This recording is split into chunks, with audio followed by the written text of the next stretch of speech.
Bonjour, ici Blandine Colneau et dans la vidéo d'aujourd'hui, on va voir, après avoir vu l'origine de la peur la dernière fois, on va voir comment battre la peur à son propre jeu. Parce qu'on ne va pas se laisser paralyser par la peur quand même et on va jouer avec elle. Donc première manche du jeu, d'un jeu qui sera en 3 manches, c'est qu'on va préparer le terrain. La réponse à la question que je vous avais posée dans la précédente vidéo concernant votre rêve, maintenant là vous allez prendre une feuille de papier et vous allez marquer toutes les raisons qui font que vous avez peur de réaliser ce rêve-là. Donc allez-y, soyez vraiment honnête, marquez absolument toutes les raisons, y compris celles qui ne sont pas avouables à votre conjoint, à vos amis, etc. Soyez vraiment 100% honnête. Marquez toutes les raisons qui font que, pour l'instant, ça vous freine de réaliser ce rêve-là.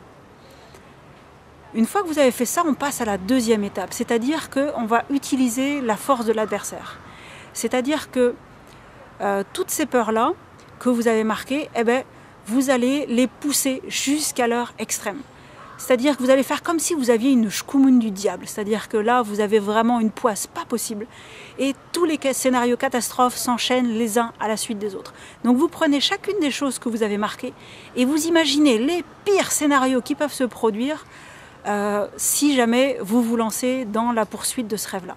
Donc allez-y, soyez imaginatifs, lâchez-vous, marquez tout. Une fois que vous avez fait ça, normalement, si vous avez vraiment poussé le jeu jusque là où il doit aller, il y a votre cerveau à un moment donné qui a dit « Hey, mais arrête de me prendre pour un idiot, là, ça ne peut pas marcher comme ça, c'est juste impossible qu'il y ait autant de tuiles qui me tombent dessus, que j'ai une poisse du diable comme ça, c'est juste pas possible. » Et c'est là que le jeu a réussi. Parce que vous allez vous apercevoir, en faisant ça, que vous êtes aperçu plutôt que les peurs, elles ont une base complètement irrationnelle. Ça n'a aucun ancrage dans le présent et c'est même plutôt des fantasmes en fait de ce qu'on se fait sur ce qui va pouvoir se passer dans le futur. Donc là déjà, vous avez déjà une petite idée de « Ah ouais, mais finalement, mes peurs, elles sont peut-être pas si justifiées que ça. » Mais la troisième manche, elle est intéressante, c'est-à-dire que vous allez retourner la force de l'adversaire contre lui, un petit peu comme au judo. C'est-à-dire que jusqu'à présent, on a poussé les peurs jusqu'à leur maximum pour essayer de les ridiculiser. Mais là, vous allez utiliser cette visualisation que l'on a, mais qu'on a utilisée pour l'instant dans le négatif, vous allez l'utiliser pour du positif. C'est-à-dire que vous allez imaginer tout ce qui pourrait vous arriver de bien si vous réalisez ce rêve qui est cher à votre cœur que vous avez marqué. C'est-à-dire que là, allez-y, lâchez-vous, imaginez tout ce qui pourrait être positif comme conséquence dans votre vie. De toute façon, on a vu que les scénarios catastrophes, il y a 90% de chances qu'ils n'arrivent pas. Donc pourquoi est-ce qu'on se gênerait est-ce qu'on se restreindrait dans les scénarios positifs? Donc allez-y, lâchez-vous. Au moins, ça, si jamais, même si vous ne croyez pas à tous ces scénarios-là que vous allez mettre en place, ça va avoir le mérite de vous faire voir la situation sous un autre angle et de vous dire que finalement, ça serait quand même pas si mal de se mettre à la poursuite de ce rêve-là.